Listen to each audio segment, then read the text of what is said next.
Cross product. चलो ये बताओ मुझे, क्रॉस प्रोडक्ट का एप्लीकेशन कहाँ कहाँ पे होता है? भाई सारे बच्चे मुझे बताइए, क्रॉस प्रोडक्ट को हम कहाँ कहाँ यूज करते हैं?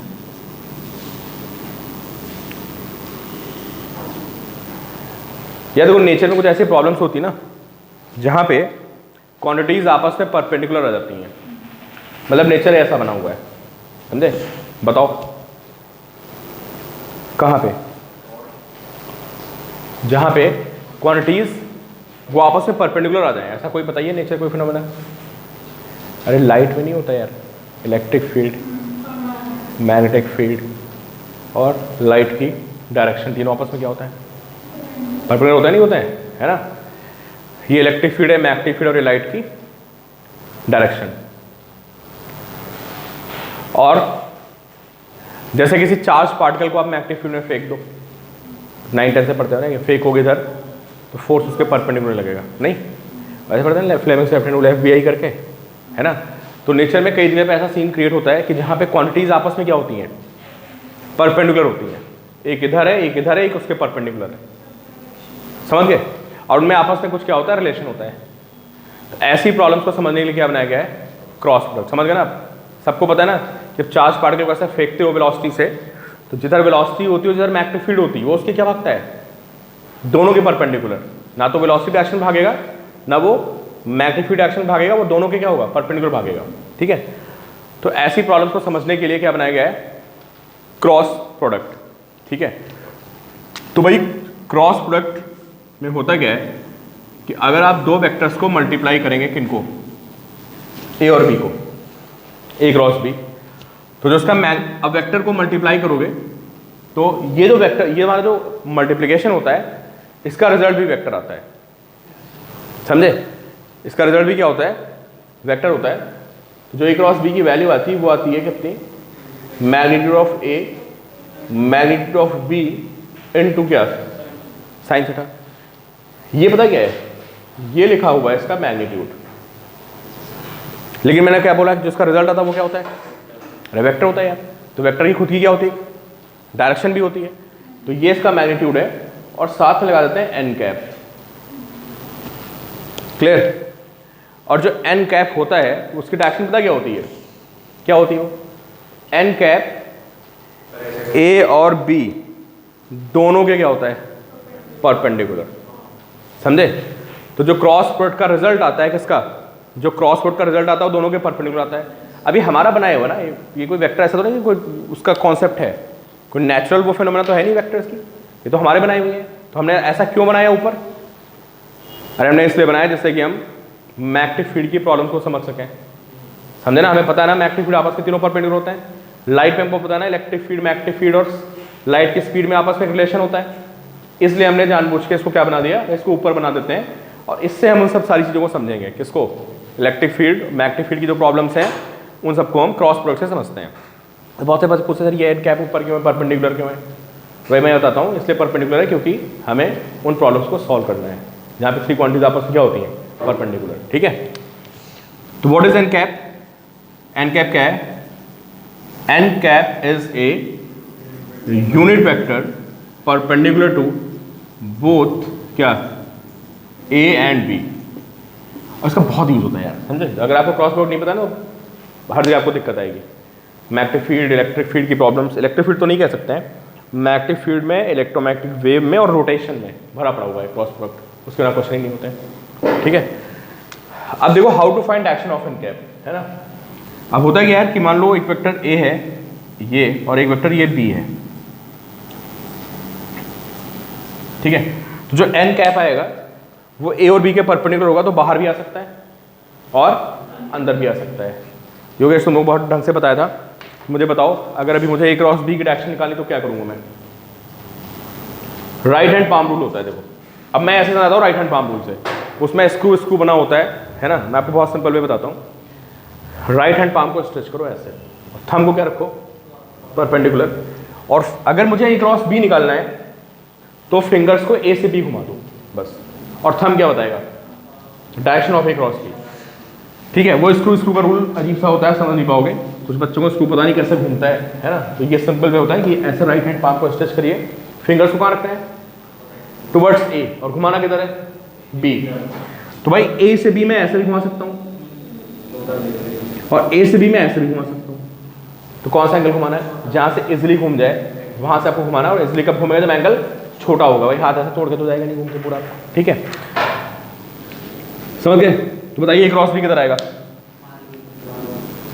शॉर्ट में लिख लो, stretch your right hand palm, है ना, कीपिंग फिंगर्स परपेंडिकुलर, शॉर्ट में लिख लीजिए। और आपको समझ में आ गया तो लिखने की जरूरत नहीं है, ठीक है।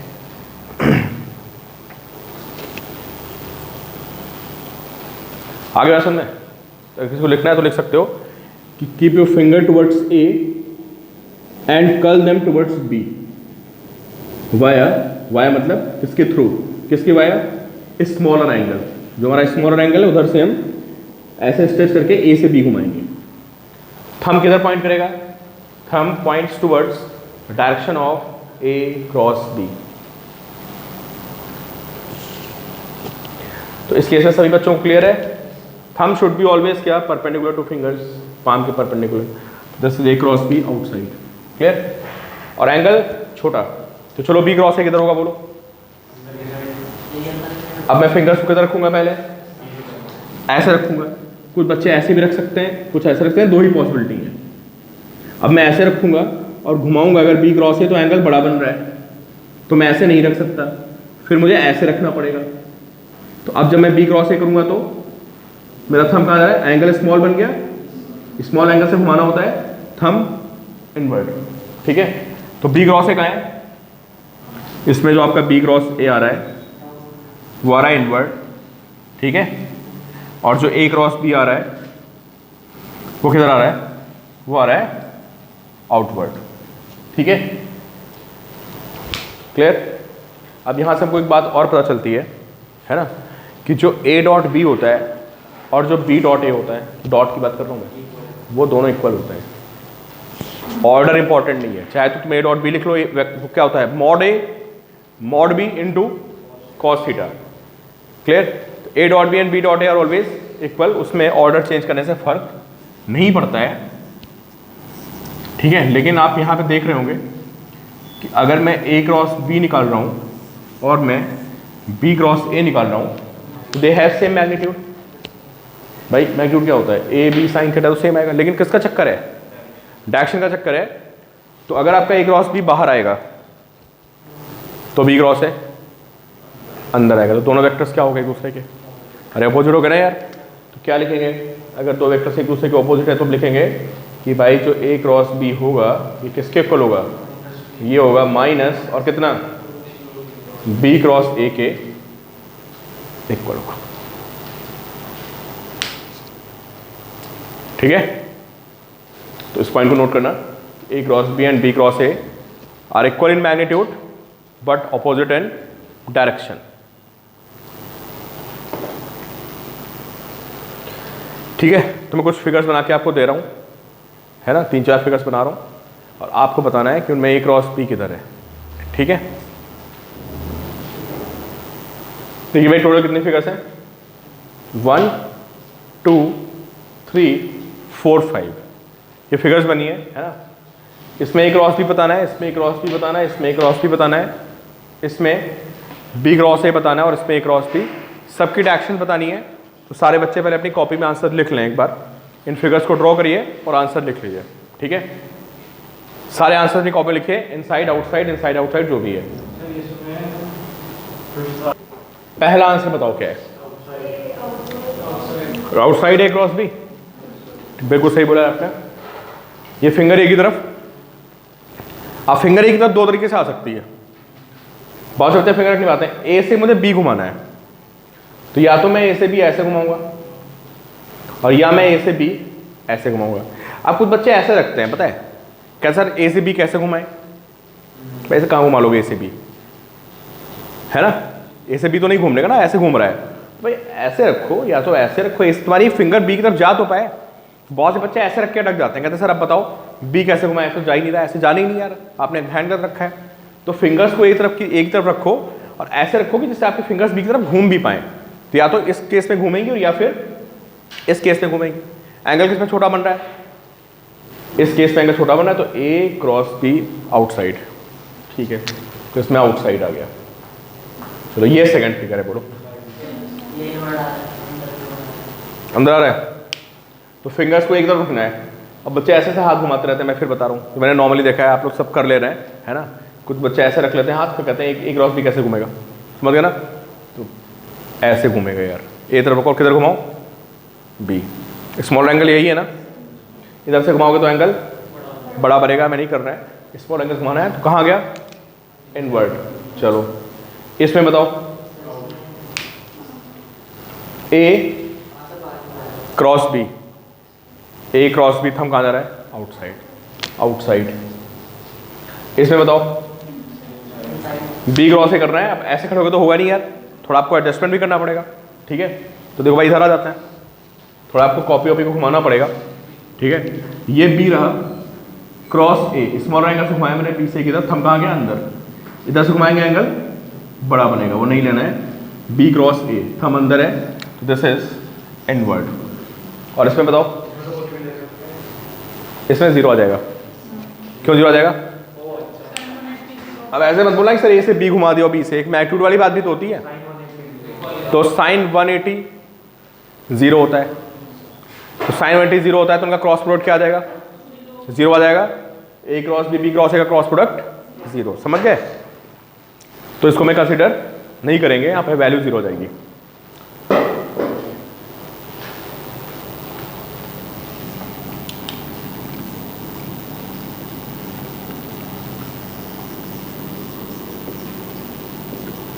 लिखिए भाई, cross product of unit vectors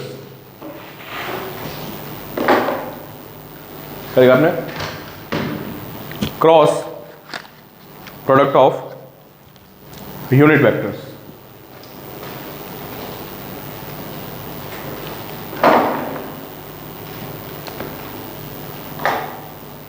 समझते भाई, यूनिट वेक्टर्स का क्रॉस प्रोडक्ट क्या होता है। देखो पहले बताइए, ये कौन सा एक्सिस है, ये एक्स होती है ना, ये कौन सी होती है, वाई होती है, और बाहर कौन सी होती है, जिसको मैं बना नहीं सकता हूँ, just you have to imagine कि जेड एक्सिस कहाँ है, आउटसाइड है, ठीक है। तो ये डायरेक्शन कौन सी होगी, तो ये डायरेक्शन होगी आई कैप की, होगी। ये डायरेक्शन किसकी होगी, जे कैप की, और के कैप बाहर, जस्ट इमेजिन करिए कि के कैप बाहर की तरफ है, ठीक है। अब किसी ने मुझसे बोला भाई आई क्रॉस जे फाइंड करो, तो क्या लिखूंगा मैं, आई क्रॉस जे, पहले फॉर्मूला लिखते हैं, क्रॉस बी का फॉर्मूला बोले सारे बच्चे, क्या होता है, क्या होता है, magnitude of A, magnitude of b, sine theta n cap, ये होता है। तो मुझसे बोला गया है आई क्रॉस जे फाइंड करो, तो मैं क्या लिखूंगा, मैग्नीट्यूड ऑफ आई कैप, फिर मैग्नीट्यूड ऑफ जे कैप, फिर साइन 90,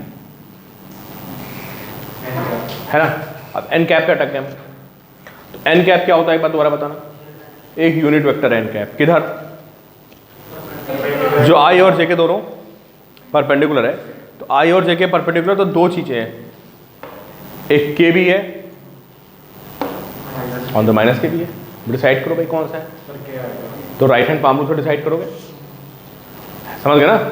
मैंने बोला ना आई क्रॉस जे, जे क्रॉस आई उल्टे होते हैं। तो हाँ, अब राइट हैंड को स्ट्रेच करते हैं, आई की तरफ रखते हैं, किधर घुमाते हैं, जे की तरफ घुमाते हैं। तो भाई मैंने ऐसे फिंगर्स को आई की तरफ रखा, इनको जे की तरफ घुमाया, तो थंब कहाँ गया, बाहर, और बाहर कौन सी डायरेक्शन है, के कैप। तो जो मेरा एन कैप होता था, एन कैप की जगह क्या आएगा बताइए, आई का मैग्नीट्यूड 1, जे का मैग्नीट्यूड 1, साइन 90 भी 1 होता है, दिस इज के कैप। क्या पता चला मुझे कि भाई आई क्रॉस जे जो हो गया वो के हो गया, क्लियर। अगर मैं जे क्रॉस आई निकालता तो सब कुछ सेम चलता, लेकिन जब मैं एन कैप निकालता ना, तो इतना समझदार रही हो, आपको पता है कि क्या आएगा इस बार, जे क्रॉस आई माइनस के कैप, क्योंकि फिंगर्स कहाँ रखता मैं, जे, और घुमाता किधर, आई की तरफ घुमाता, तो थंब कहाँ जाता, अंदर जाता, तो जे क्रॉस आई आता वो कितना हो जाता, सब कुछ सेम कहानी होती है, 1 1 1, यहाँ पे सिर्फ माइनस है। और वैसे भी आपको पता है यार कि ए क्रॉस बी और बी क्रॉस एक दूसरे के क्या होते हैं, अभी तो आपको पता है ना, तो ए क्रॉस बी बाहर है तो बी क्रॉस ए कहाँ आएगा, अंदर आएगा। तो आप ऐसे बोल सकते थे कि अगर आई क्रॉस जे की वैल्यू के है तो जे क्रॉस आई को क्या होना पड़ेगा, माइनस के होना पड़ेगा। ठीक है। सिमिलरली आप वेरीफाई कर सकते हो कि जे क्रॉस के आएगा वो कितना आएगा, सेम कहानी है, सबके मैग्नीट्यूड 1 1 है और जे और के में कितना एंगल है, 90 है। तो ये 1 आएगा, ये 1 आएगा, ये 1 आएगा। और कहानी कहां पे अटकेगी, यूनिट वेक्टर पे। देख लो यार जे क्रॉस के, देखो के किधर है, देख लो सारे बच्चे देख लें एक बार, के किधर है, आउटसाइड बोर्ड है ना। फिंगर्स को कहां रखना है मुझे, जे की तरफ रखना है। किधर घुमाना है उनको, के की तरफ घुमाना है। के कहां है, पेन बाहर की तरफ है, तो मैं जे क्रॉस के कर रहा हूं तो मेरा थंब कहां जा रहा है, सारे बच्चे बताएं। जे ऊपर की तरफ है, के बाहर है, तो जब मैं जे क्रॉस के कर रहा हूं तो थंब कहां जा रहा है, राइट साइड। ये कौन सा डायरेक्शन है, आई कैप। तो जे क्रॉस के कितना हो गया, आई कैप। तीसरा मैं डायरेक्टली लिख रहा हूं, इफ यू राइट के क्रॉस जे, ठीक है, तो के क्रॉस जे कितना आएगा बताइए भाई, यू कैन वेरीफाई इट कि के क्रॉस जे आएगा आई कैप। और उल्टा करोगे तो आंसर भी उल्टा हो जाएगा। नहीं बेटा, के क्रॉस जे आई कैप।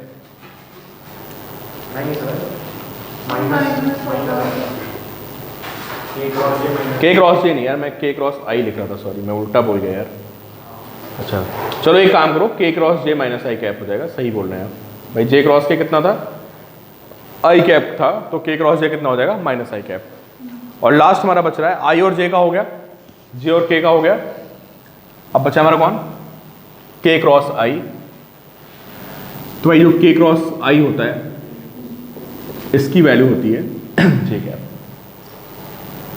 समझे। अब हमें बार बार राइट हैंड थंब रूल तो ये सब यूज़ करेंगे नहीं, हमें तो रट लेना है ना। तो रटने में क्या है, आप बुक्स में देखोगे किसी भी बुक में तो आपको एक ऐसे फिगर दिखेगी, एक सर्कल होता है ना। इस सर्कल पे यहाँ लिखा होता है आई कैप, यहाँ क्या लिखा होता है जे कैप, और यहाँ पे क्या लिखा होता है, ऐसे एरो बने होते हैं क्लॉकवाइज।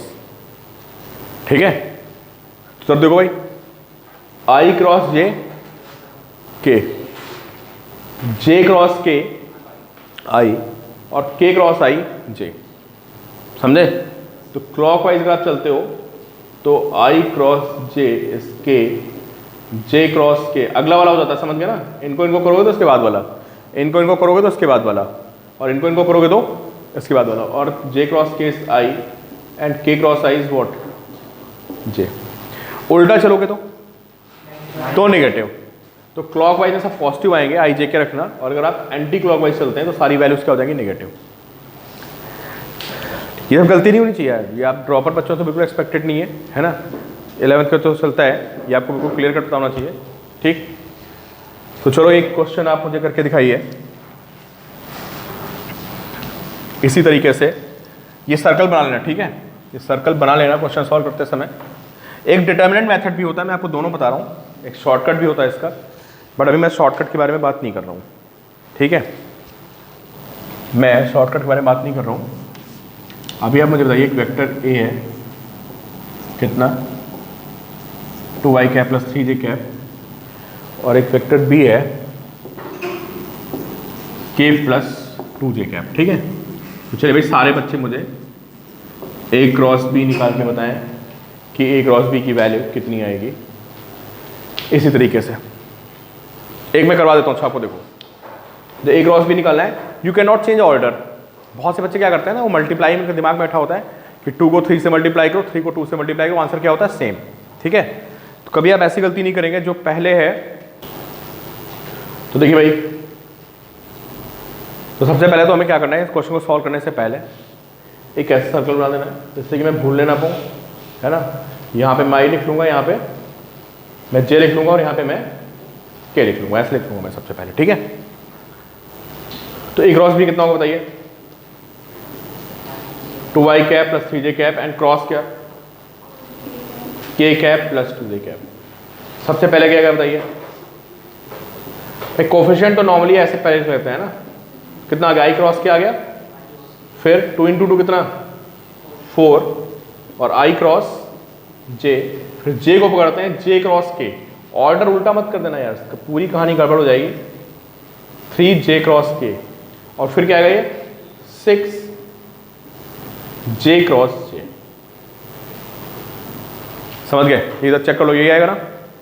चलिए भाई i क्रॉस k कितना होगा भाई, सारे बच्चे मुझे बताते रहे जल्दी से, इस फिगर को देख के बताइए। i cross k minus j आएगा। कैसे आएगा भाई यार, k क्रॉस i कितना होता है, j होता है, तो i क्रॉस k कितना होगा माइनस j। ठीक है, minus j plus 4 i cross j कितना होगा, k होगा प्लस 3 j क्रॉस k, इसको देखते रहिए, j क्रॉस k i होगा तो 3i कैप। और सेम का जो क्रॉस प्रोडक्ट होता है वो जीरो होता है। क्यों जीरो होता है क्रॉस प्रोडक्ट, फिर में एंगल जीरो हो गया।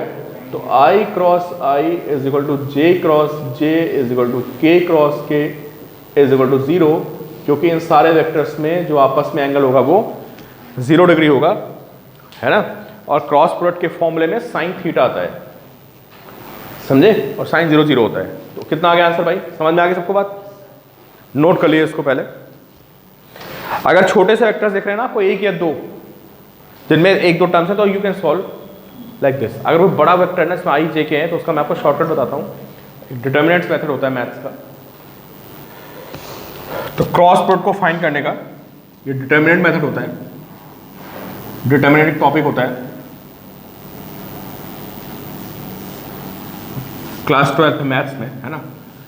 उसके अकॉर्डिंग होता है कि मैं क्वेश्चन से समझा रहा हूँ, आप क्वेश्चन से समझिए। एक मेरे पास 2i plus j plus 3k cap है, और एक मेरे पास p है कितना i cap plus 2j cap plus k cap. समझो भाई, ध्यान से देखना, नोट बाद में करना आप इसको, ठीक है, देखते रहिए। अगर मुझे a क्रॉस b निकालना है तो डिटरमिनेंट में क्या करते हैं, ऐसे दो वर्टिकल लाइंस खींचते हैं, ठीक है। पहले लिखते हैं i कैप, फिर लिखते हैं j कैप, फिर लिखते हैं k कैप, ठीक है। मेथड देखते हो पहले, जो पहले होगा, पहले कौन है a, इसके कोफिशिएंट्स को पहले लिखेंगे। कितना है बताइए 2 1 3। जो बाद में होगा उसके कोफिशिएंट्स को बाद में लिखेंगे। कितना 1 2 1, ठीक है। अब ये हमारे क्या होते हैं, कोफिशिएंट्स होते हैं। तो सबसे पहले लिखोगे आप i कैप। भाई सारे बच्चे ध्यान दे देते, ऐसे लिखेंगे i कैप और ब्रैकेट लगाएंगे। और जब i कैप लिखोगे आप, तो इसके साथ जो वैल्यू आएगी उसमें क्या करना है हमें, इसको छोड़ देना है, इसको भी छोड़ देना है। बचा क्या बताओ, बचा 1 3 2 नहीं तो बचा, इसको इधर मल्टीप्लाई कर दो, इसको इधर मल्टीप्लाई कर दो और आपस में सब्ट्रैक्ट कर दो। कितना आएगा 1 इंटू 1 1 माइनस कितना 6, कितना हो गया -5। तो ये इसके साथ वैल्यू आ गई। देखते रहना, बाद में नोट करना, ठीक है। आई के बाद क्या लिखोगे, जे लिखोगे यार, तो प्लस। अब जे में यार प्लस नहीं लेना, हमें क्या लेना है, अभी रटना है ये सब। आप ये नहीं पूछो ऐसा क्यों हो रहा है, ये मैथमेटिकल वो होता है सॉल्व करने का तरीका, है ना। तो ये you have to write what -j, ठीक है। जब मैं j लिखूंगा तो जो j के साथ वैल्यू आएगी पता है कितनी आएगी, गेस करो कौन जाएगा इस बार। इसको छोड़ दो और इसको भी क्या कर दो, छोड़ दो। बचा क्या बताओ, उसको लिख लो, क्या बचा 2 1 3 1, दो ही तो बचे। तो लिखेंगे आप 2 3 एंड 1 1, राइट। अरे ये 2 3 और 1 1, क्या करोगे, पहले इनको मल्टीप्लाई करोगे, फिर इनको मल्टीप्लाई करोगे और आपस में क्या कर दोगे, माइनस। क्या आएगा बताइए, 2 - 3 इज -1। समझ गए। तो -j के साथ -1। अब किसकी बारी आ गई, k कैप की बारी आ गई। तो ये i होता है प्लस, ये j और k फिर से प्लस हो जाता है, k कैप, ठीक है। तो जब हम k कैप को सॉल्व करेंगे तो क्या करेंगे, k कैप को सॉल्व करते समय इसको छोड़ देंगे और इसको भी छोड़ देंगे। कितना बचा बताइए, 2 1 1 2, ये बचा ना। पहले इसको मल्टीप्लाई करेंगे फिर इसको करेंगे तो कितना आएगा 2 × 2 -1 3। भाई इसको नोट कर लो, बहुत जल्दी से नोट करो। आगे बात समझ में सबको, कॉन्सेप्ट समझ में आ गया? एक दो क्वेश्चन और प्रैक्टिस करा रहा हूँ, इसको नोट कर लिए फिर आप सॉल्व करिए। पिछला क्वेश्चन आपको समझ में आ गया, तो इस क्वेश्चन का आंसर दिए ये ए और ये बी दो वेक्टर्स हो गए है ना, और ए क्रॉस बी को फाइंड करिए। बताइए ए क्रॉस बी की वैल्यू कितनी आ रही है। तो मैं डिटरमिनेंट तो बना देता हूँ, बाकी आंसर आपको देना है। आई लिखेंगे आप, फिर यू राइट जे, राइट के। जो पहले है उसके कोफिशिएंट्स पहले आएंगे। पहले कौन कौन है? This -1, this -2, this 1। बी में कौन है? This 2, this -1 and this -1। ये मैंने बना दिया आपके लिए, ठीक है। अब सारे बच्चे मुझे डायरेक्टली आंसर बोलेंगे। आई कैप होता है, उसके बाद क्या होता है भाई, बोलना जरा। माइनस ये होता है ना, और फिर क्या होता है? प्लस के। तो ये जो मैंने जगह छोड़ रखी है, इस जगह को आपको खुद फिल करना है, और मेरे सारे बच्चे सॉल्व कर लीजिए पहले, फिर मुझे आंसर बताइए क्या आएगा। भाई सबने कंफर्म करना है। आई कैप का 7 आ रहा है सभी का?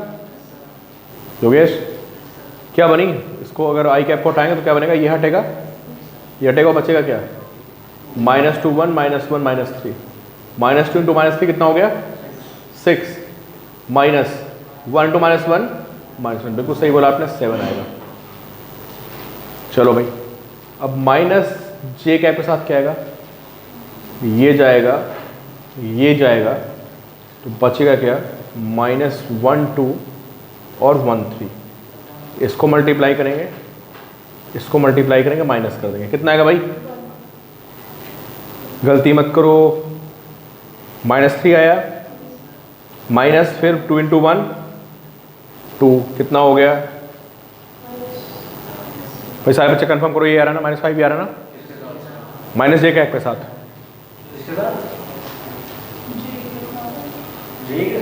हाँ भाई, आई तो निकाल चुके ना, जे तो निकाल रहे हैं।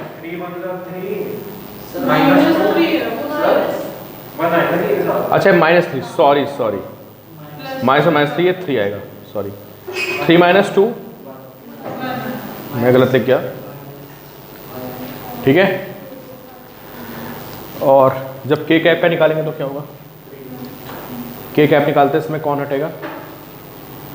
ये जाएगा और ये जाएगा, बचा ये ना, -1 × -1 1 हो गया, माइनस का साइन लगाते हैं, -2 × 2 सही लिखा है, तो 5 आ गया। तो ये हमारा आंसर हो गया, ठीक है। तो चलो आप ए क्रॉस बी निकालना देख लिया आपने कि how to find a cross b, normal तरीका, और एक हमारा डिटरमिनेंट का तरीका है। अब इसके बहुत सारे एप्लीकेशंस होते हैं, उनको समझते हैं। क्लियर है? चलिए भाई, अब लिखिए applications based on cross product. Application based on cross product, ठीक है।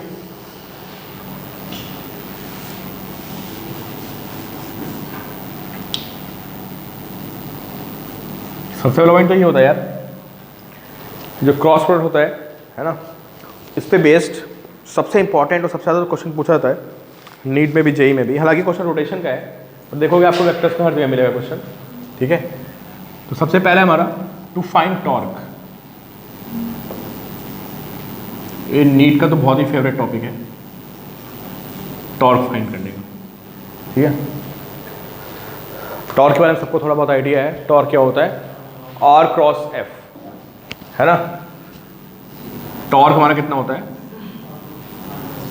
नहीं पता है तो रोटेशन में पढ़ोगे। टॉर्क का मतलब क्या होता है? Turning effect of force. तो जब मैं टॉपिक आपको पढ़ा रहा हूँ, भी क्वेश्चन दे रहा हूँ, तो मैं मान के चल रहा हूँ कि आपको बेसिक आइडिया टॉर्क का है, जो कि है सभी को, जितने बच्चे यहाँ बैठे हुए हैं। R क्रॉस F, है ना। क्वेश्चन क्या, देखो क्वेश्चन ऐसे आएगा कि जिनको आइडिया नहीं थोड़ा सा देख लो। यदि रॉड ऐसे रखी है ना, अगर मैं इस पर F ऐसे अप्लाई कर दूँ और ये एंगल थीटा ले लूँ, तो ये कितना आएगा बताइए? और ये कितना आएगा?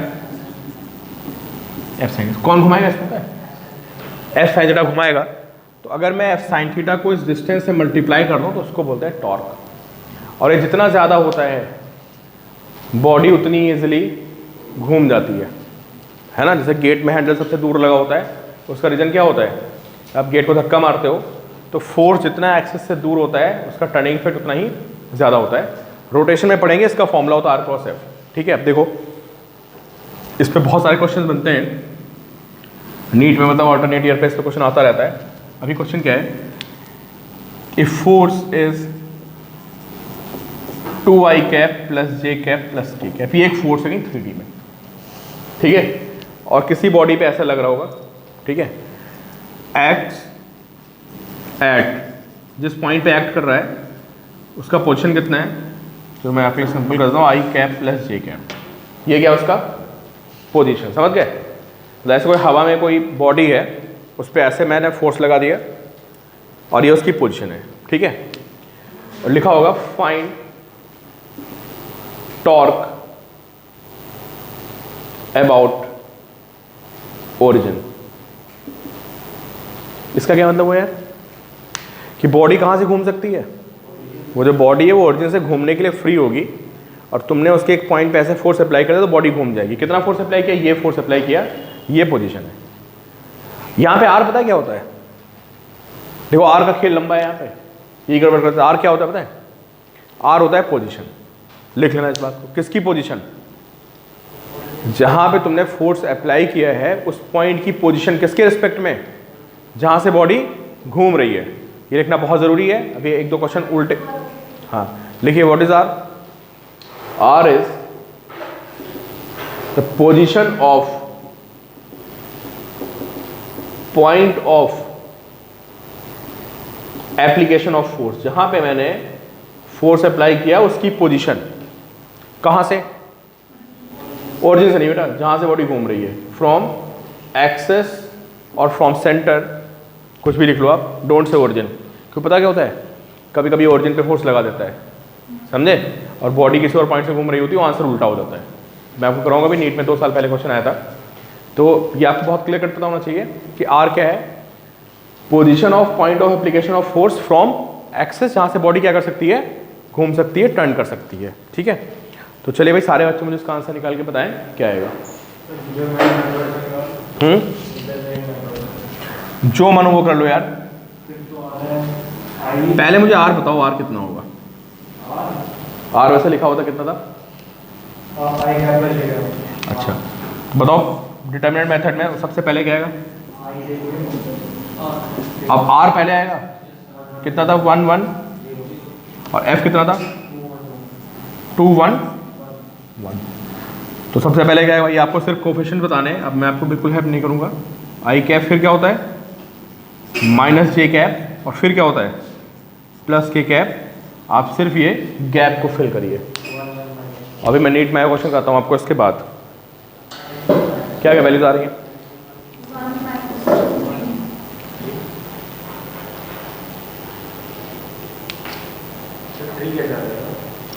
भाई सारे बच्चे कंफर्म करो, क्या बना रहा है यहाँ पे 1 पक्का, इसके बाद भी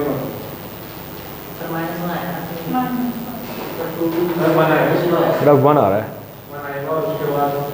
चेक करो, जे में कौन जाएगा, बीच वाली लाइन, ये लाइन गई और ये लाइन गई, क्या बचा बेटा 1 2 बचा, 0 1 बचा, आप बोलो क्या करोगे, 1 × 1 माइनस 0, 2 × 0 0 हो गया ना, तो 1 आ गया।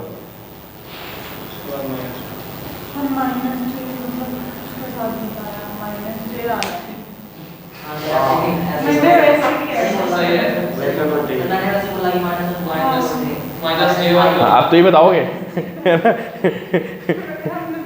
मौका मिल गया, समझ गया मैं, ठीक है, तो ठीक है। अच्छा के कैप के साथ कितना आएगा, अच्छा ठीक है, आपने सही बताया होगा क्योंकि आप इतनी बड़ी गलती, इतनी छोटी गलती नहीं कर सकते, पता है मुझे।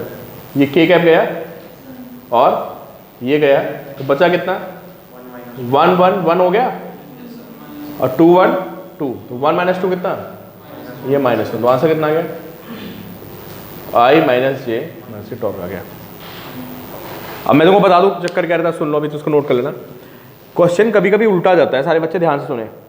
ये 2-3 साल पहले आया था और यार पता नहीं मैंने सारे बच्चों को समझाया भी था, लेकिन काफ़ी बच्चे उस क्वेश्चन को गलत करके चले आए थे। क्वेश्चन पता क्या था, एक बॉडी पे फोर्स दिया था, ठीक है, और फोर्स उसने लगा रखा था ओरिजिन पे। ध्यान सुनो, फोर्स कहाँ लगा रखा था, ओरिजिन पे लगा रखा था, और टॉर्क किसके बाद पूछा था, इस पॉइंट का टॉर्क पूछा था।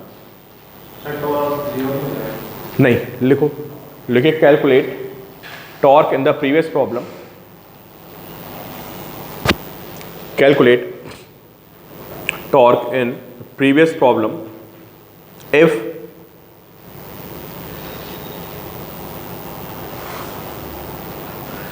torque in the previous problem about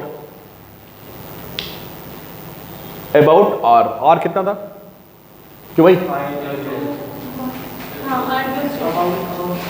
about r कितना था, when force is applied at the origin, when force is applied at the origin। ये आपको कोऑर्डिनेट भी दे सकता है, ऐसे 1,1 भी दे सकता है, समझ गए ना सारे बच्चे, ध्यान से देखें, ये आपको 1,1 भी लिख के दे सकता है। हाँ, अब सुनो भाई, आपको सॉल्व नहीं करना है यार, आंसर इसी में बस प्लस माइनस करके आ जाएगा। अब सुनो, आर होता है क्या, फिर से बताओ, पोजीशन, किसकी पोजीशन, जहां फोर्स अप्लाई किया है ना, और किसके रिस्पेक्ट में, जहां से रोटेट हो रहा है। तो इस बार आपका फोर्स कहाँ अप्लाई हुआ है, सबको पोजीशन निकालना आता है वेक्टर्स में, कि अगर आपको पोजीशन निकालनी होती है तो फाइनल पोजीशन से इनिशियल को क्या करते हो, माइनस कर देते हो। तो देखो भाई, ये कोई बॉडी है, ये ओरिजिन हो गया, तो इस बार फोर्स तो लग रहा है कहाँ पे, ओरिजिन पे लग रहा है, जिसके कोऑर्डिनेट्स कितने होते हैं 0,0,0, और टॉर्क में इसके अबाउट पूछ रहा हूँ, किसके अबाउट, पॉइंट कितना है 1,1 आई कैप प्लस जे कैप। तो यार इस बार मुझे आर कौन होगा, आर ये होगा या आर ये होगा, आर ये वाला वेक्टर होगा या आर ये वाला वेक्टर होगा, position of application of force. बेटा पहले इधर उधर मत बताओ, पहले बताओ आर कौन सा वेक्टर होगा, आर क्या होता है, ज़्यादा बॉडी घूम रही है उसकी पोजीशन, मतलब जहाँ पे फोर्स अप्लाई किया उसकी पोजीशन, कहाँ से, सेंटर से। तो इस बार सेंटर तो ये हो गया ना, बॉडी यहाँ से घूम रही है ना, ये सेंटर है ना आपका, और फोर्स यहाँ अप्लाई किया है, तो ये आर होगा। अच्छा, फोर्स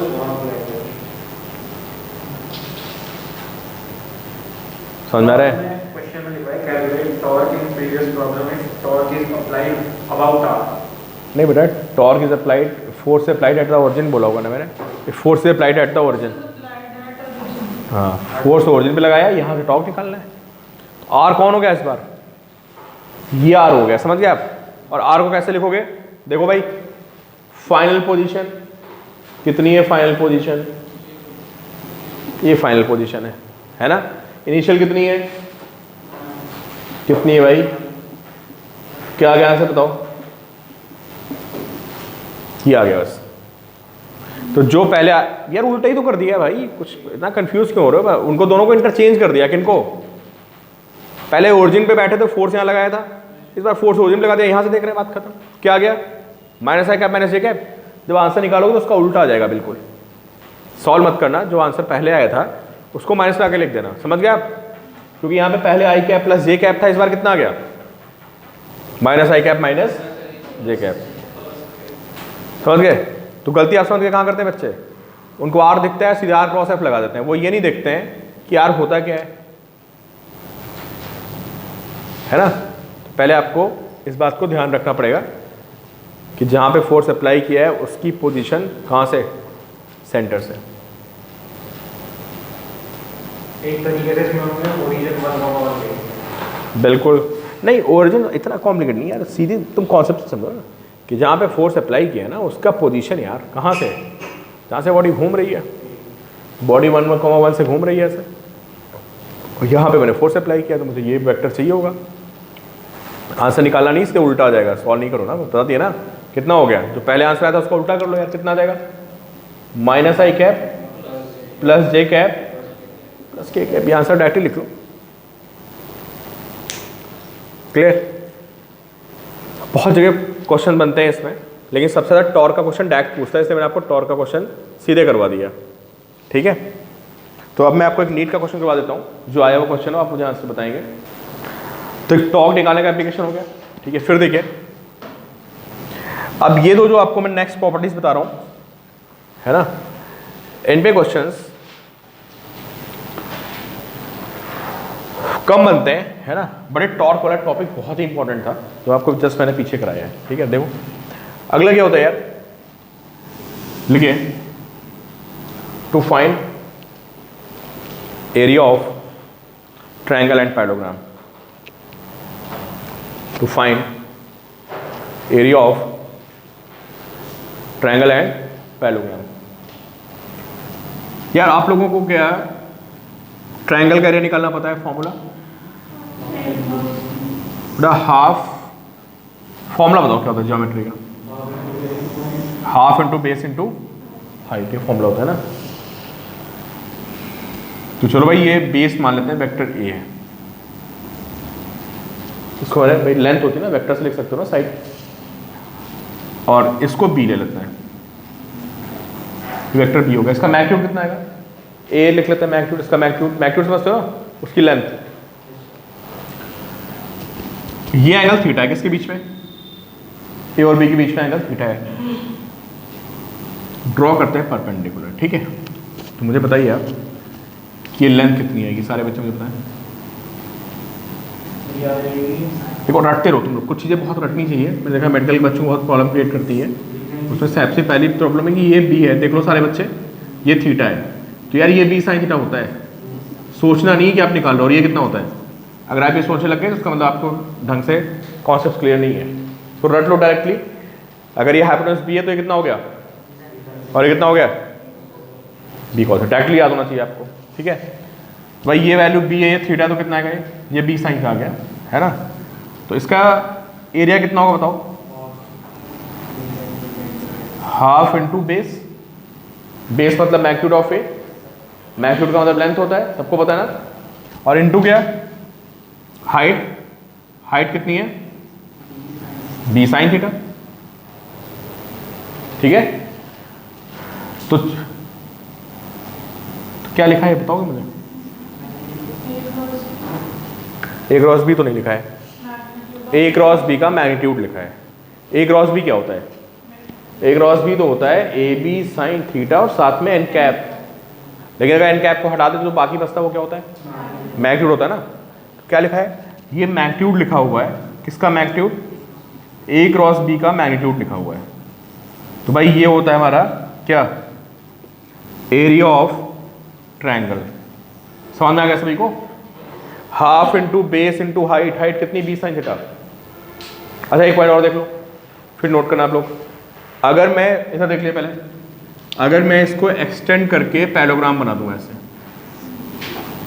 तो बताओ इस पैरेललोग्राम में इस तरह के दो ट्रायंगल आ जाएंगे, तो उसका एरिया कितना हो जाएगा? इसका मतलब अगर आपको पैरेललोग्राम की ये और ये साइड गिवन है तो उसका एरिया कितना होता है? कितना होता है भाई? मैग्नीट्यूड ऑफ क्या, ए क्रॉस बी। ठीक है, दो ट्रायंगल बन गए ना यार, ये और ये बिल्कुल सिमिलर बनेंगे, दोनों का एरिया उठा के ऐड कर दोगे, नहीं कि उसका डबल कर दो, तो एरिया ऑफ पैरेललोग्राम आ गया। तो भाई ये हमारा क्या हो गया, एरिया। नेक्स्ट लिखिए। अब यार जैसे मैंने आज आपको क्वेश्चन कराया है ना, उसमें मैंने क्या बताया, क्वेश्चन नहीं करा था आपको कि एक वेक्टर ए गिवन है, ए की वैल्यू कितनी थी, 3i कैप। अच्छा चलो उस क्वेश्चन को छोड़ते हैं। मान लो मैं आपसे क्वेश्चन पूछ लूँ कि एक वेक्टर है 3i + 4j कैप और एक वेक्टर बी है, चलो लेते हैं इसको कितना, i कैप + j कैप। ठीक है, समझो भाई सारे बच्चे। ठीक है, और मैं आपसे कह रहा हूँ यार एक ऐसा वेक्टर बताओ जिसकी जो ए और बी के दोनों के परपेंडिकुलर है। ध्यान सुनो, अब क्वेश्चन से समझना है आपको क्या बताना है। एक ऐसा वेक्टर बताना है जो ए और बी दोनों के क्या है, परपेंडिकुलर है, और जिसका मैग्नीट्यूड 5 यूनिट्स है। तो थोड़ा आप सोचो और मुझे रिस्पॉन्ड करो। तो मुझे अगर आपने इसका आंसर दे दिया तो इसका मतलब आपको बहुत सारी बातें क्लियर हो गई। तो क्वेश्चन मेरा ये है कि find a vector of 5 unit, ठीक है, 5 इसका मैग्नीट्यूड हो गया, perpendicular to both a and b, जो कि ए और बी दोनों के परपेंडिकुलर है, और इसका मैग्नीट्यूड कितना है 5 यूनिट। नहीं बेटा आराम से सोचो कॉन्सेप्ट चलिए। क्या करना पड़ेगा बताओ? किसी वेक्टर को लिखने के लिए आपको किन चीजों की जरूरत पड़ती है? क्या पड़ता है? मैग्नीट्यूड पता है? दे दिया ना यार, कितना दे दिया?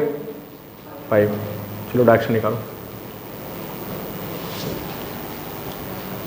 सोचिए भाई सारे बच्चे, आंसर निकालिए, मुझे रिस्पॉन्ड करिए।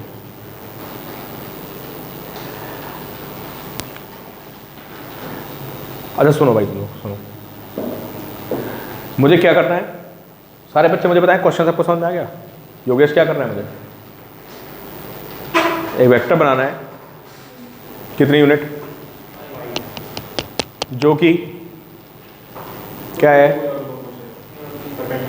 अरे क्वेश्चन समझ लो, क्या है जो कि ए और बी के। तो यार तुम वेक्टर को कैसे लिखते हो? क्या क्या चाहिए फिर से बताना एक बार। मैग्नीट्यूड है, मैग्नीट्यूड है तुम्हारे पास भाई। डायरेक्शन कैसे निकालोगे पता है? अगर तुम ए क्रॉस बी निकाल दो तो जो वेक्टर आएगा वो किधर होगा? अरे होगा किधर? ए और क्या मुझे नहीं पता क्या होगा। ए क्रॉस बी निकालोगे तो जो वेक्टर आएगा वो किधर होगा? भाई अभी सॉल्व ही नहीं किया, चलो तुमने सॉल्व कर लिया ना, ठीक है। इन जनरल में बात कर रहा हूं यार। अगर मैं एक, ठीक है आपने सॉल्व कर लिया होगा, क्या आया होगा माइनस के जो भी आया होगा। मैं बता रहा हूं कि जब ए क्रॉस बी निकालोगे तो वेक्टर ए और बी दोनों के क्या होगा? परपेंडिकुलर होगा। तो तुमको एक वेक्टर ए क्रॉस बी निकालने पे ऐसा मिल जाएगा जो ए और बी दोनों के परपेंडिकुलर है। अगर मैं उस वेक्टर को उसके मैग्नीट्यूड से डिवाइड कर दूं, किसको? जो ए और बी के क्रॉस प्रोडक्ट निकालने के बाद जो वेक्टर आया है, उस वेक्टर को मैं उसके मैग्नीट्यूड से डिवाइड कर दूं तो क्या मिल गया मुझे? यूनिट वेक्टर मिल गया, नहीं मिल गया? तो ये यूनिट वेक्टर आ गया। उस यूनिट वेक्टर को मैं 5 के साथ ऐड करके लिख दूंगा। तो आंसर क्या बनेगा बताओ? आंसर क्या बनेगा? सारे बच्चे बताएं। 5n कैप बनेगा, नहीं बनेगा? यार प्लस माइनस लिखो, तो प्लस माइनस को लिखो, कुछ भी नहीं। ए और बी के परपेंडिकुलर ये भी है और ये भी परपेंडिकुलर अंदर भी है, दो डायरेक्शन है ना। तो आंसर क्या बनेगा? Plus minus 5n cap. अच्छा n कैप कैसे निकलेगा? n कैप क्या है बताओ? यार तुम a क्रॉस b निकालो, समझे? और a क्रॉस b को निकाल के उसको क्या करो? a क्रॉस b के मैग्नीट्यूड से डिवाइड कर दो। क्या समझ पा रहे हो मेरी बात? तो जो ये वेक्टर मिलेगा ये कैसा वेक्टर होगा? ये यूनिट वेक्टर होगा और किधर होगा? a और b दोनों के परपेंडिकुलर होगा। तो n कैप आ गया, प्लस माइनस 5 n कैप कर दोगे तो आपका आंसर आ जाएगा। b क्रॉस ए कर लो, कोई दिक्कत नहीं है। a क्रॉस b कर लो, कुछ भी कर लो। b क्रॉस ए करोगे तब भी क्या होगा? क्योंकि दो आंसर बनेंगे ना बेटा, आंसर दो बनेंगे ना आपके। कौन कौन सा आंसर बनेंगे? वेक्टर बाहर भी हो सकता है, अंदर भी हो सकता है। चाहे तो a क्रॉस b निकालो, चाहे तो b क्रॉस ए। समझ गए? तो ये क्या है? A unit vector which is perpendicular to both a and b। और इस यूनिट वेक्टर को मैंने मैग्नीट्यूड से क्या कर दिया? मल्टीप्लाई कर दिया, तो प्लस माइनस 5n कैप आ गया। तो सारे बच्चे मुझे बताएं यहाँ पे a क्रॉस b की वैल्यू कितनी आ रही है? कोई बताएगा कितना है?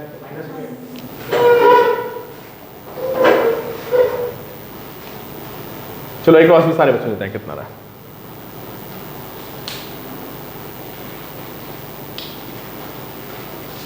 मैं तो सीधे निकाल दूंगा। इधर देखो, इधर देखो, आई क्रॉस आई कितना होगा?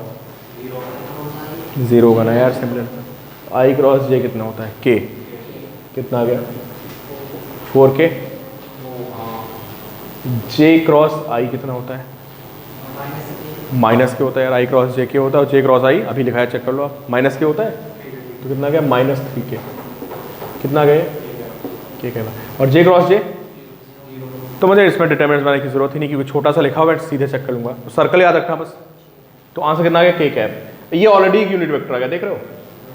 ये हमें इसको डिवाइड की जरूरत ही नहीं, क्योंकि मान लो यार 2 या 5 होता कुछ, तुम क्या करते उसको डिवाइड मारते, तो ऑलरेडी क्या मिल गया मुझे, एक यूनिट वेक्टर।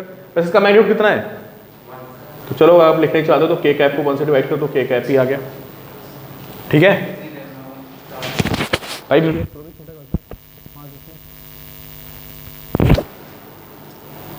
ठीक है। तो आंसर कितना हो गया आपका, ±5 के कैप।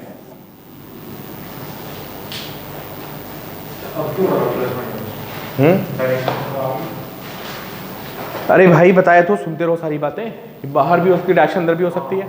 ±5 के कैप ही आंसर आ गया।